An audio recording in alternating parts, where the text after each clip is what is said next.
I thought I would do another episode on my YouTube journey and everything that I'm learning about YouTube.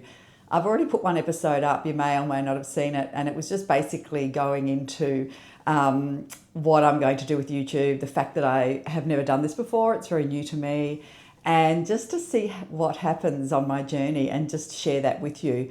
So I thought today I'd give you a little update on my stats at the moment. So I'm going to read off my phone because I'm into my YouTube analytics at the moment. And I've been going for, I think, about 4 weeks, and I've just put up my 5th video, and I'll just share some stats with you so far. So it's quite interesting because my first video, it was 4 weeks ago, and I got 16 views on that one. And I've been posting every week. So I try and post at the same time every week. So 1 video a week. And I've done 4 shorts as well. So my first video, 16 views, that was 4 weeks ago. Second video, I got 27 views. And my third video, I got 48 views. And my last video, which was last week, went ballistic. I mean, not great in terms of other YouTubers, but for me, it was pretty exciting. And I got 550 views. I also received a couple of comments from people, 23 likes overall, and I got 16 subscribers. So that was really interesting. Overall, with my shorts and with my long form videos, I've had about 1,500 views. And I think it equates to, at the moment, it's around 28 hours. So long way to go to get 4,000 viewing hours and to monetize, and 1,000 subscribers. So it's really interesting. So my shorts, my best one was the one I did last week, and that got 479 views. And then the one before that got 244 views, and that was about 5 days ago. So it's really interesting to see the journey and to see the growth and what's happening there.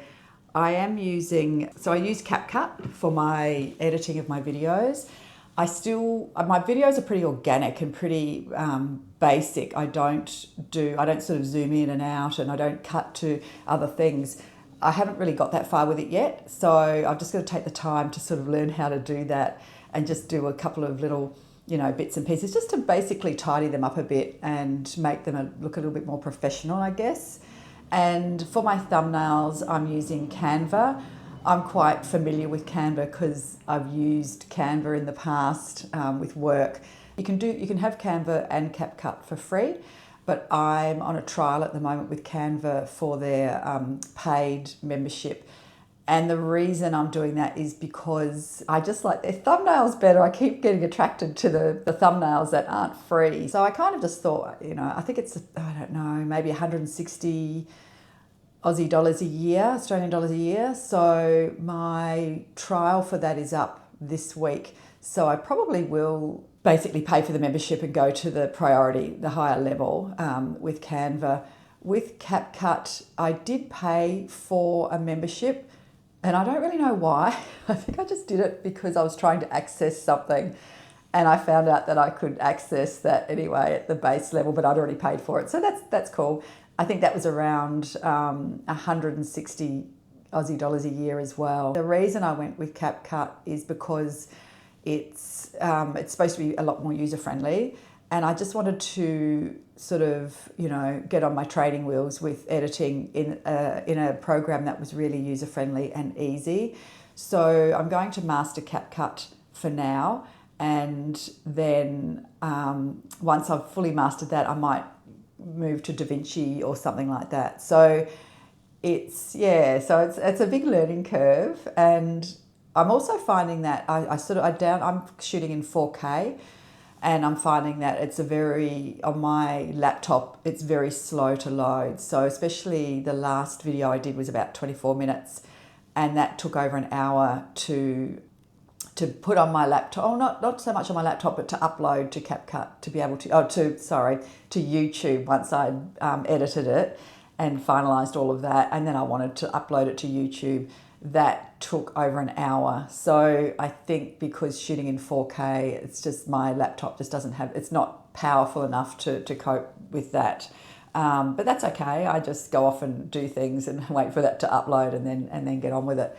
So I'm finding so far, I think YouTube is really, really easy to use. If you've ever thought about sort of maybe dabbling in that, it's so user-friendly.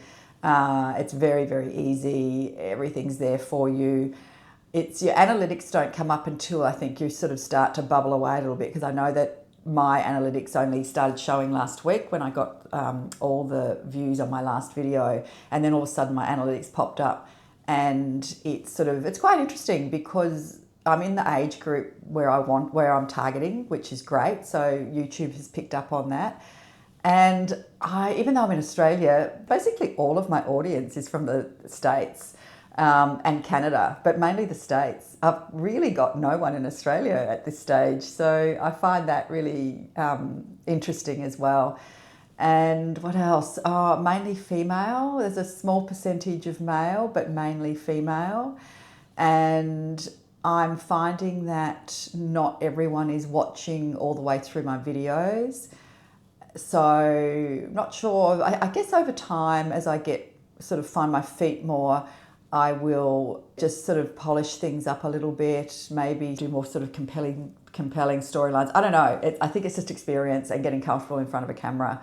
So yeah, the stats are really interesting to read, and it's really nice to know that my last video kind of did really well. And so YouTube is kind of figuring out who my audience is. And I think that can take a few weeks, and you have to be with your keywords and be really clear about sort of who you're aiming at, because I think with the algorithm, YouTube needs to find your audience. And once it has that sort of worked out, it starts targeting your audience. So yeah, really interesting journey. I'll go into more detail. I've got to learn how to share my screen so I can show you things and show you what I'm doing. But it's I'm loving it. It's really cool. It's a really interesting process. So yeah, if you haven't tried it and you've sort of been thinking about it, it's a lot of fun. I think the hardest thing is probably getting in front of the camera and getting comfortable with the camera. And I'm a bit of a perfectionist, so I want to have everything just perfect, and I keep hearing that you don't wait for perfectionism because you'll be waiting forever, and that's so true. I think you just got to get on there and just do it. And I'm really time poor as well, because I work full time 9 to 5 Monday to Friday, so I'm finding that I'm shooting sort of in the mornings, editing and doing stuff at night. I upload my long form video on a Sunday. I set a schedule for that, and yeah, so I'm sort of squeezing bits in like I am now, about to head off to work, and I'll just sort of quickly update and do a second episode because it's been a while. So it's sort of, with full-time work, it's trying to fit all of that in around full-time work, because it is a bit of a process and you have to really stay driven with it. But anyway, interesting. So that's my update for YouTube.